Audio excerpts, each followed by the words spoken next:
Oh hey! Nachdem ich schon etwa über David Lynch ein Video gemacht habe, wird es doch mal Zeit, über andere Director zu reden, denn an sich hätte ich gerne etwa wirklich viel von diesem Format. Denn es bietet wirklich etwa eine gute Möglichkeit, dass ich über manche Directors im Speziellen rede und über ihre Filme, denn die Filme zu ranken finde ich irgendwie ein wenig schwer bei bestimmten. Und vor allem bei den heutigen Director, und zwar Steven Spielberg. Ich glaube, ich muss niemandem erklären, wer Steven Spielberg ist, egal ob ihr etwa Filme mögt oder nicht nicht so daran interessiert seid. Jeder hat mal schon was von Steven Spielberg gehört. Der Name ist ein Household Name in Hollywood und das auch zu einem guten Grunde. Doch so wirklich, wo könnte man etwa Steven Spielberg als Director pin downen? Denn anders als Directors wie Quentin Tarantino, Christopher Nolan oder sogar auch David Lynch, zu denen ich auch schon ein Video dazu gemacht habe, Link dazu in der Infocard, ist Steven Spielberg von seinem Style her und von seinen Filmen her deutlich schwerer zu pin downen, als man zuerst denken würde. Deshalb folgt mir auf der Reise, wie ich etwa über die Steven Spielberg Filme mehr oder weniger reflektiere und manche bestimmte Punkte etwa anspreche. Natürlich Spoilerwarnung zu allen möglichen Steven Spielberg Filmen, außer zum Beispiel Warhouse. Ich refuse etwa diesen Film mir anzuschauen. Ich möchte nicht Warhouse sehen. Aber ja, beginnen wir doch mal ganz am Anfang. Steven Spielberg ist einer dieser Directors, die sehr klein angefangen hat. Zuvor hat er sehr stark etwa in TV gearbeitet und hatte einer seiner ersten TV-Filme gemacht mit Duell. Duell war wirklich sich spaßig anzusehen. Denn man konnte mal schon hier sehen, die Route, die Spielberg später genommen hat mit manchen bestimmten Filmen. Vor allem mit den 80s oder auch 90er Filmen von ihm. So einen wirklich richtigen Durchstart hatte er aber erst in den 70ern mit den Weißen Hai aka Jaws. Und meiner Meinung nach, ich muss zugeben, ich bin kein so großer Fan von Jaws. Ich kann verstehen, warum dieser Film so ikonisch ist, warum dieser Film so beliebt und geliebt ist. Aber meiner Meinung nach ist Jaws irgendwie einer dieser Filme, wo ich etwa gefühlt sagen würde, ja, ich kann verstehen, warum er so beliebt ist. Ja, ich respektiere ihn. Und ja, an sich mag ich ihn. Aber er ist ein Ticken overrated. Das Besondere aber bei Jaws ist,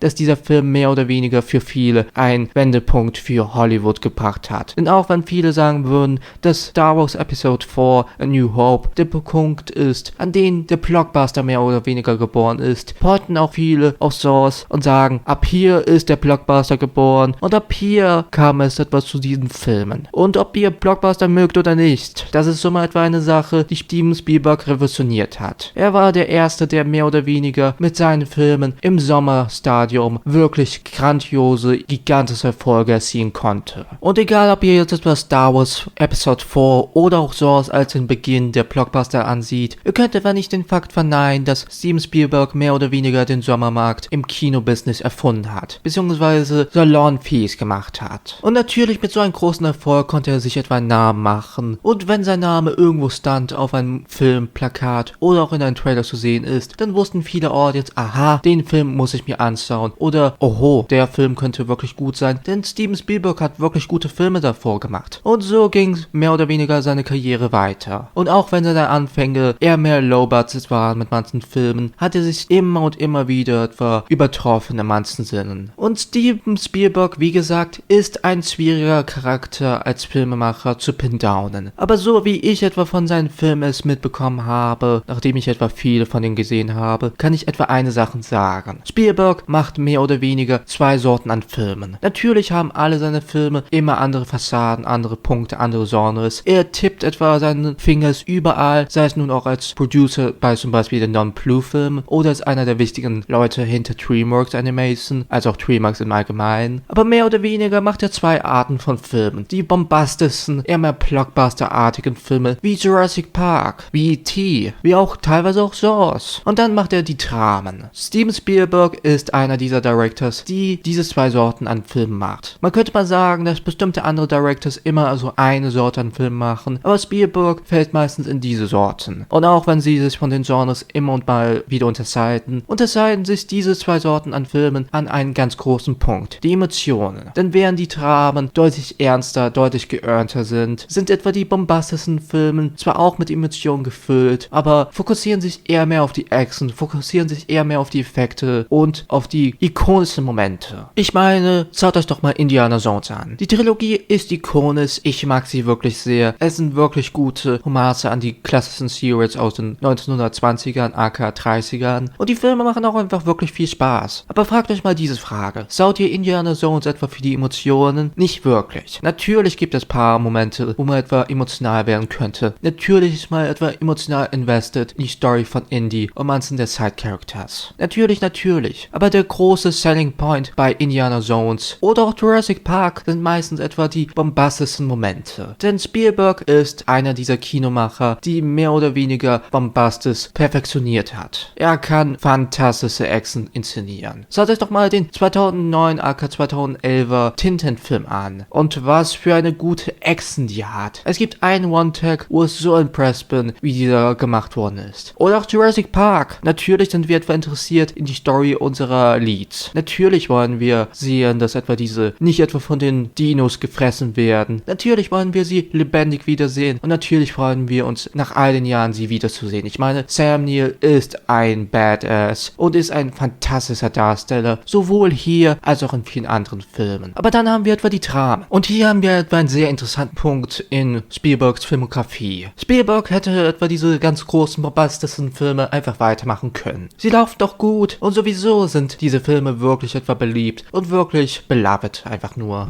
Doch Spielberg, anders als zum Beispiel manch anderer Director, hat sich dagegen entschieden und macht doch immer und immer wieder Dramen. Spielbergs Name ist heutzutage für viele einer dieser Namen, die auch gut für Dramen funktionieren kann. In den 80ern bzw. 90ern war das eher anders. Und generell, wenn ich etwa so auf Spielbergs ernste Filme, aka die Dramen etwas schaue, muss ich etwa eine Sache überlegen. Denn auch wenn ich denke, dass Spielberg etwa das Potenzial hat und als Director wirklich fantastisch ist, merkt man besonders hier, dass er etwa einer dieser Directors ist, die ein Director first hand ist, statt ein Writer. Spielberg schreibt selten oder co-writet selten wirklich seine eigenen Filme. Adaptiert sehr viel. Er ist jemand, der sehr adaptierfreundlich ist. Ich meine, er adaptiert Bücher, Äste-basierte Geschichten oder. Spielberg ist nicht jemand, der etwa die Idee in dem Sinne bekommt, meistens. Zu einer der Ausnahmen kommen wir aber später. Und das merkt man bei den Dramen wirklich sehr. Denn von der Qualität her unterscheiden sie sich sehr stark im Writing. Vor allem zum Beispiel Emperor of the Sun, was mehr oder weniger sein erstes großes Drama ist, sein erster großer Versuch, mal in diese Sorte an Filme ranzukommen, merkt man wirklich, dass er etwa sich unsicher ist, wie er das approachen soll. Denn manchmal directet er die Szenen ein wenig zu glorreich, als wäre das ein glorreicher Wind. Und das kann er leider bei vielen dieser Dramen nicht machen oder sollte das nicht machen. Es clasht einfach nur mit dem Ton oder auch dem Subject Matter von zum Beispiel den Filmen oder auch anderen Filmen. Und das kann man auch etwa mehr oder weniger auf John Williams' fantastischen, aber auch sehr bombastischen Score zurückführen. John Williams ist ein großartiger Komponist. Und ich würde etwa wirklich was Schlimmes machen, wenn ich ihn nicht etwa erwähnen würde, zumindest in diesem Spielberg-Video. Denn Spielberg und John Williams sind ein Dream Duo Match in Heaven. Egal ob es etwa Jurassic Park ist, egal ob es Indiana Jones ist oder. John Williams kann wirklich fantastische Movie-Scores komponieren. Aber ich denke persönlich, John Williams trifft seine Höhepunkte bei der Musik, vor allem bei diesen bombastischen, actiongeladenen und sehr epischen Kino-Epochen. Indiana Jones, Jurassic Park, E.T. Bei den Dramen kann er immer noch etwa einen sehr guten Score machen, aber manchmal trifft er den Ton des Filmes leider nicht so gut. Spielberg ist ein sehr begabter und sehr guter Director. Mit all den Experience, die er bekommen hat, kann man schon merken, wie er wirklich etwa das Limit von dem Directing als auch den Special Effects etwa ausschöpft. Close Encounter ist ein sehr gutes Beispiel. Wir haben hier ein paar Shots, die einfach wirklich gut die Emotionen unserer Charaktere rüberbringen. Wir haben ein paar Shots, die wirklich einfach nur impressive sind von den Wizards. Wir haben ein paar Shots, die einfach nur legendär sind. Oder auch War of the Worlds, ein weiterer Alien Invasion Film, der etwa ein paar der besten Shots, die Steven Spielberg überhaupt directed hat. Spielberg ist super gut als Director und ich kann eigentlich mich dann nur sehr selten beschweren, wenn er mal es eher weniger so gut directed. Ein Film wie Ready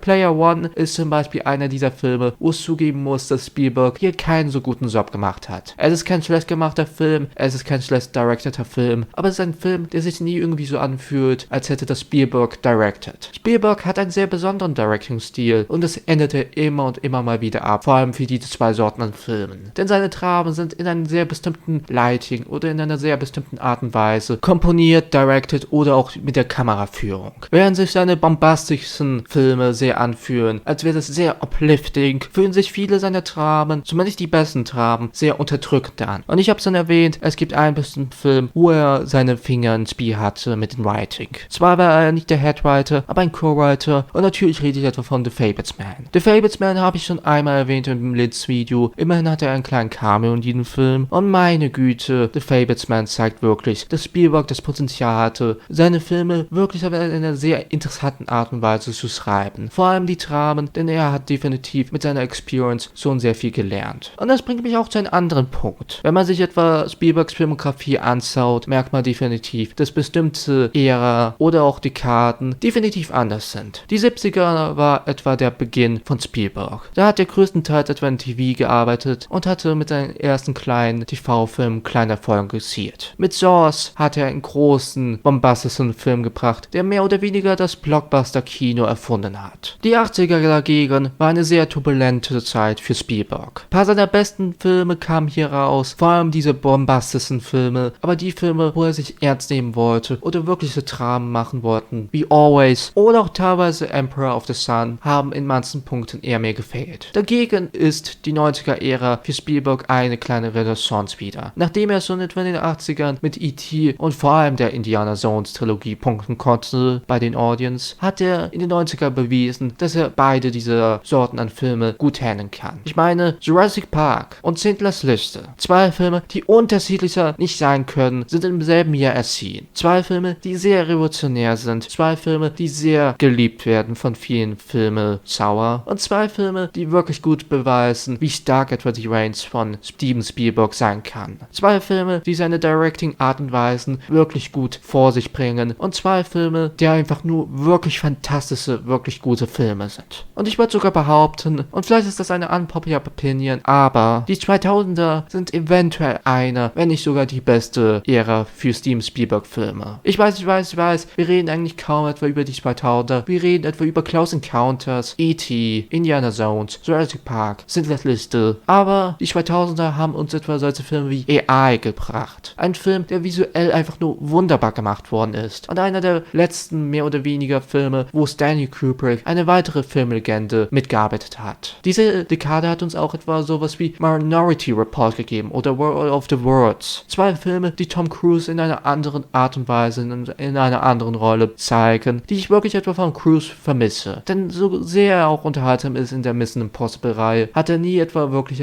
seitdem eine sehr ernste Rolle gespielt. Er ist irgendwie immer dieser quippige Charakter mittlerweile und solche Prestige, obwohl kann man das bei War of the Worlds Prestige nennen, hat er irgendwie seit Jahren nicht mehr gemacht. Oder auch Catch Me If You Can, eine sehr gute Komödie mit sehr guter emotionaler Core in sich und einer dieser Filme, wo ich mich frage, wieso haben Leonardo DiCaprio und Steven Spielberg nicht öfter miteinander gearbeitet? Oder auch Terminal, ein klein underrateder Sam meiner Meinung nach, der zwar irgendwie sehr overlooked wird, aber so unterhaltsam, so charmant manchmal ist und manchmal eine gute emotionale Hook in sich hat. Und ich könnte weitere Beispiele nennen. Abseits von Indiana Jones 4 haben wir eigentlich nicht wirklich etwa viele Misses. Dagegen in den 2010ern kann man schon reden, dass wir mehr oder weniger eine Dark Age für die Steven Spielberg Filme gekriegt haben. Ready Player One ist okay, aber nichts etwa Besonderes. Warhorse sieht eher mehr aus wie ein Prestige-Oscar-Film, der mehr oder weniger an einen Oscar-Bait-Film erinnert. Lincoln ist zwar super gut gespielt von Daniel Day-Lewis, aber fokussiert sich in manchen Punkten auf die falschen Dinge. Und ich könnte viele weitere aufzählen, aber ihr versteht schon meinen Punkt. Und die 2020er ist eine sehr interessante Ära. Nicht nur hat Steven Spielberg sein erstes Musical hier gedreht, nein, er hat auch vermutlich seinen persönlichsten Film überhaupt gemacht. Fabelman ist fantastisch und bringt das heraus, was man von einem guten Steven Spielberg-Drama sehen will. Es vermisst mehr oder weniger seine zwei Filmmacharten und ich bin wirklich gespannt, was uns Steven Spielberg in der Zukunft geben kann. Spielberg ist einer dieser Directors, die ich als einer meiner Lieblingsdirectors ansehe. Nicht nur, weil er etwa wirklich gut in seinem Job ist, nicht nur, weil er wirklich fantastische Filme unter seiner Filmografie hat und auch nicht nur, weil er etwa sehr ikonisch ist und einfach nur goldig ist, nein, weil er auch jemand ist, der sich traut, was Neues zu machen. Er hatte seinen Durchbruch gekriegt und auch wenn nicht jede seiner Versuche mit manchen Filmen etwa payoff, ist es immer und immer wieder interessant und sehr respektabel zu sehen, dass er sich ein neues versucht. Was auch immer die Zukunft für Spielberg in sich hat, ich bin wirklich etwa gespannt drauf und ich freue mich wirklich darauf. Ein legendärer Director, aber einer dieser Directors, die in manchen Punkten sehr schwer ist einzuordnen. Doch genug von meinen teilweise sehr Nonsens-Gelabere. Was ist eure Meinung zu Steven Spielberg? Findet ihr meine Punkte, die ich etwa in diesem Video gemacht habe, sinnig oder etwa nicht? Was ist euer Lieblings-Spielberg-Film? Lasst es mich alles in den Kommentaren wissen. Und bis dahin, wir sehen uns beziehungsweise hören uns beim nächsten Mal. Euer Random oder so ähnlich. Bye!